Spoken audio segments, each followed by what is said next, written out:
சீரியல்களின் full எபிசோடுகளை Sun டிவியில் ஒளிபரப்பான உடனே எக்ஸ்க்ளூசிவாக சன் நெக்ஸ்டில் மட்டும் ஃப்ரீயா பாருங்கள்.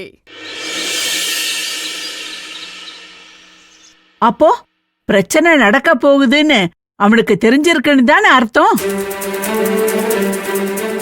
அப்போ பிரச்சனைய உருவாக்குறவனும் அவனா தானே இருக்கணும். ஒவ்வொருத்தரையும் ஒவ்வொரு பிரச்சனையில இருந்து காப்பாத்தி அவங்கள தனக்கு சாதகமா மாத்திக்கிட்டு இருக்கானோன்னு எனக்கு தோணுது.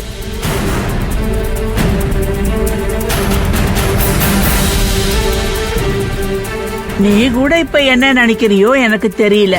என்ன இருந்தாலும் நீயும் அவனும் மாமனும் மச்சானும் பத்தாததுக்கு உன் பொண்ண வேற காப்பாத்திருக்கான். அத்தா அப்படிலாம் நினைக்காதீங்க அத்தா. மாலினி என் மவதான், ஆனா சுந்தரி தான் என் மூத்த மவ. நான் எப்பவும் சுந்தரி பக்கம் தான் நிற்பேன். என் மனசுல தோன்றத நான் சொல்லிட்டேன்ப்பா. இனிமே நீ பாத்துக்கோப்பா. எனக்கு என்னமோ அவன் ஏதோ பிளானோட தான் இதெல்லாம் பண்ற மாட்டுக்க தோணுது. நாம எதுக்கும் உஷாரா இருக்கணும்.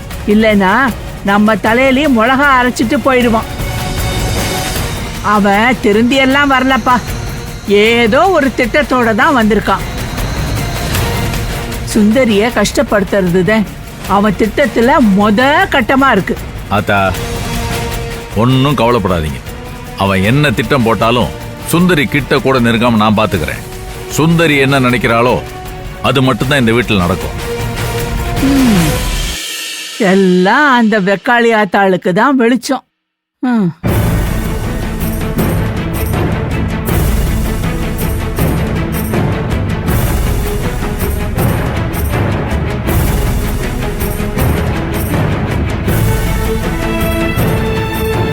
கார்த்திக் இந்த அளவுக்கு மாறுவான்னு நான் கொஞ்சம் கூட நினைச்சு பார்க்கல கிருஷ்ணா. ஆமாக்கா, ஆரம்பத்துல நான் கூட நம்பல. அப்புறம் அவனை தனியா கவனிக்கும் போதுதான் புரிஞ்சுக்கிட்டேன்.